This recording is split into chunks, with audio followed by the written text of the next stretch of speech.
All right, so we have our 2000 Jeep TJ Wrangler here, and today I'm replacing the radiator. So I had red coolant in here before. I think it was the right type of coolant, but I've been draining it. This is the third flush, and it's still pink, but it's pretty much water. You know, I've been using distilled water. Haven't been running for about 10 minutes each time, letting it burp out, having the heater going so it's flowing through the whole system. Seems to be working for I don't think I'm going to do it again, especially because I'm going to, take off the radiator now, so that should remove some of that stuff.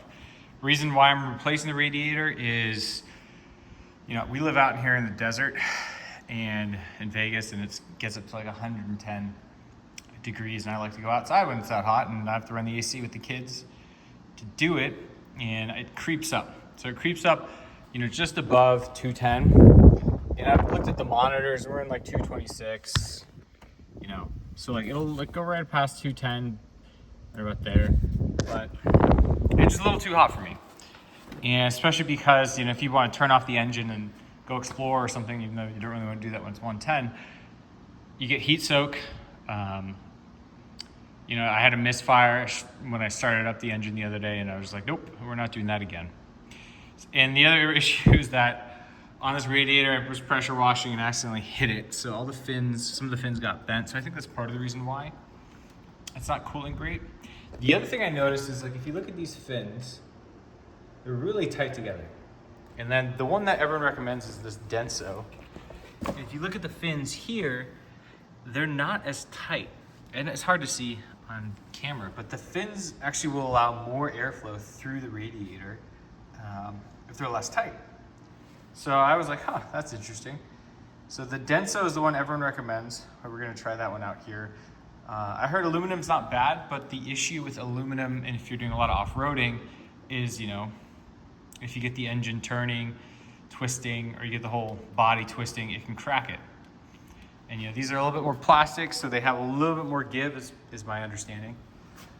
This is the coolant we're going with, the Zurex Valvoline Go5. This is what was recommended on the forums, everywhere else.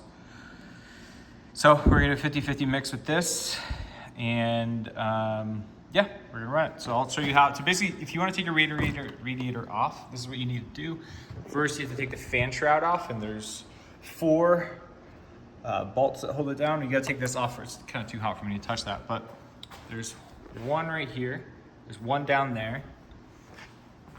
Then on this side, there's one here, and then the one down there. Mine's actually missing the one down there, and that's for the fan shroud. So you can take the fan shroud, just push it forward. You don't need to take it out.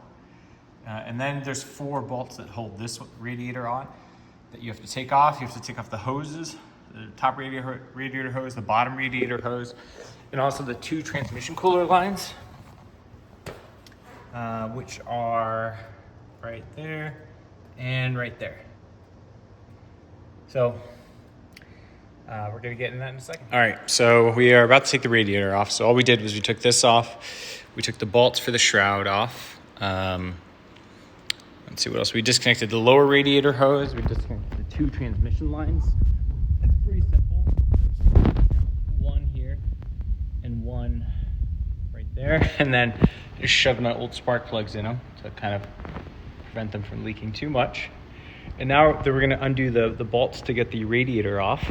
And then when I have the radiator off, I'm actually gonna stop for a second and just spray down my AC condenser, just to make sure that is as clean as possible before I put this all back. All right, I'm gonna try to give you context on how much light, which means air, will flow through here. So this is the Denso, this is the new one, holding it sideways. And then let me grab the other one. Okay, here's the other one.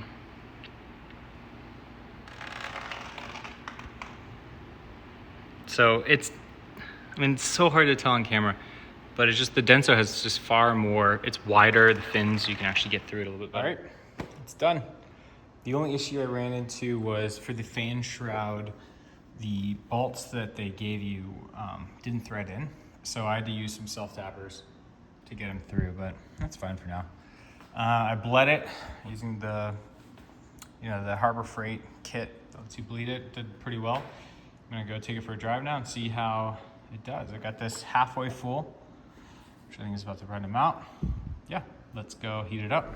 Okay, quick update here for results. It's never hung out before below 210. Even at night, I mean, it's still like, you know, I'd probably say 90 degrees outside. But we're hanging out 210. I've been driving it for a while now. Definitely fixed it. So with that new Denso radiator, I swear to be able to have more fins with more airflow. It's looking good.